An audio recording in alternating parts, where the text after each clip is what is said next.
Hey yo, Coach Simmons here on a Friday. This is kind of an old video. I just had to make sure before I put it out. People are underperforming or underreporting this hire. I just want to ask why. Tennessee State, Tennessee State, has decided to hire Matt Rhule from, North Dakota State University.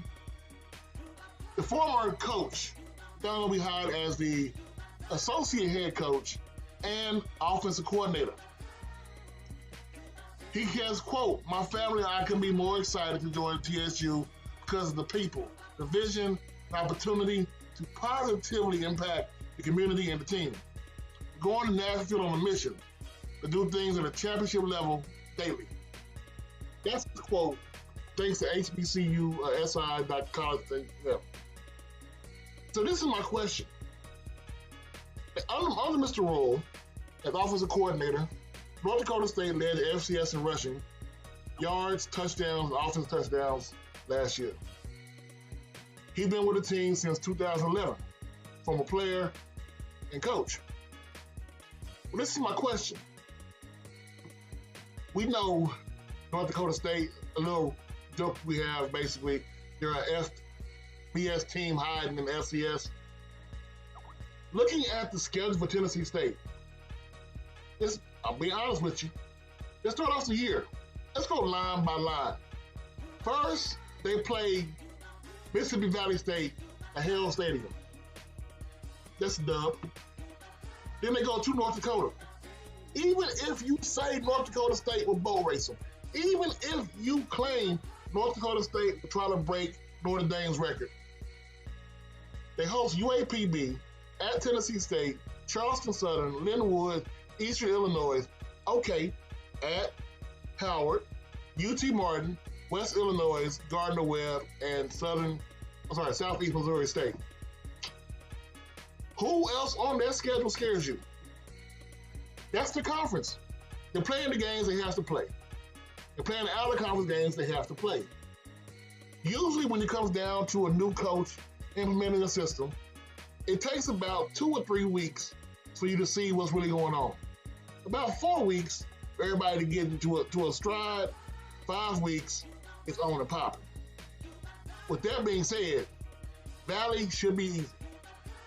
North Dakota State should test their whole drive. UAPB, they should be getting it. Tennessee Tech, they should show them, and after that, you are who you are.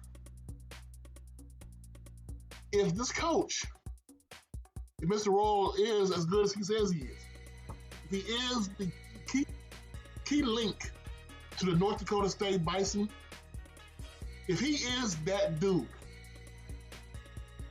Tennessee State should be hosting a playoff game at the end of the year. Now, I know what you're going to say. Coach, no one goes to their games. I've told you before, when it comes to these PWI teams, it's not exactly about getting your home crowd there. It's about getting the other team's crowd there. If Tennessee State can finish the year even with 1 loss, let's give them 2 losses and win their conference, they will host a playoff game.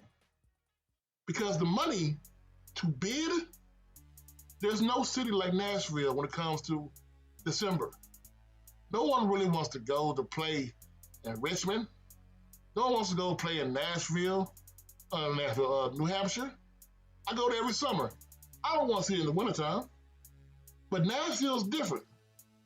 So Nashville had a chance to actually host a playoff game. And we know the Titans aren't going to be in the playoffs this year, so the stadium may be open. And by me saying all this, I'm saying this for a reason. This is the year.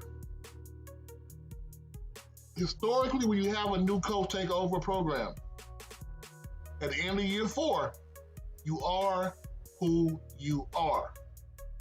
This is a recruiting class that Eddie George brought in. All the changes that he started off with are legend now. Everything is legit.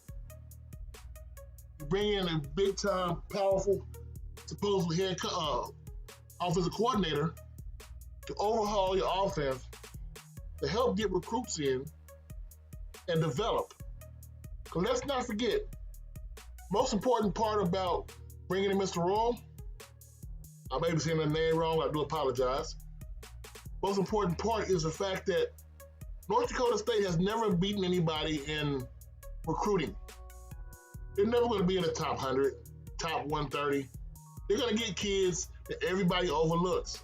They're going to find talent that nobody's heard of. You'll find that 6'8" farmer sitting out there in Fargo, North Dakota.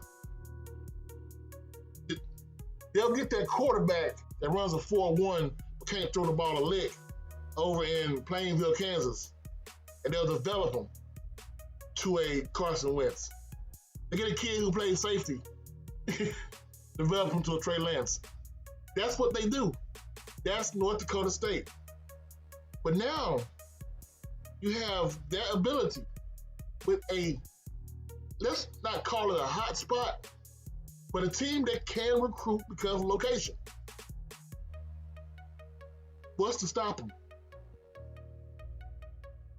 What's to stop them? This could be the year of my theory. I've always asked the question every year, what makes more of an impact? That Celebration Bowl trophy or playing in two games in the playoffs? Which one will be considered the HBCU national champion? If Tennessee State goes this year, and I'm telling you this for a fact, if they go this year with 2 losses and get to round 2 or even get to Dallas, if they get to Frisco, I don't give a damn who's playing in Atlanta. They will be your HBCU champion. And that is the truth. The only way humanly possible Tennessee State loses this year, because like I said, I don't know all of the teams. I'm not going to sit here and focus on every single team that's ever played PWI history.